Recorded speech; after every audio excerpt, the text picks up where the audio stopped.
Bahrain বিমানবন্দরে কোনো বাংলাদেশি নাগরিক প্রবেশে বা ইমিগ্রেশনে বাধার সম্মুখীন হলে তার পেছনে সাধারণত কিছু সুনির্দিষ্ট আইনি ও প্রশাসনিক কারণ থাকে।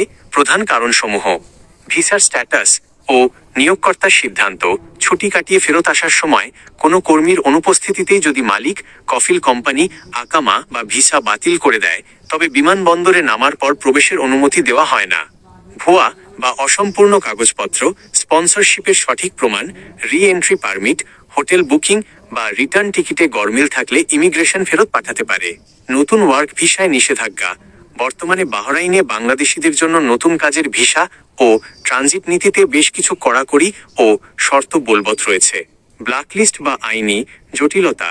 পূর্বে বাহরাইনে কোনো আইনি লঙ্ঘন বা ওভারস্টে জনিত কারণে নাম ব্ল্যাকলিস্টে থাকলে বিমানবন্দরে আটকে দেওয়া হয়।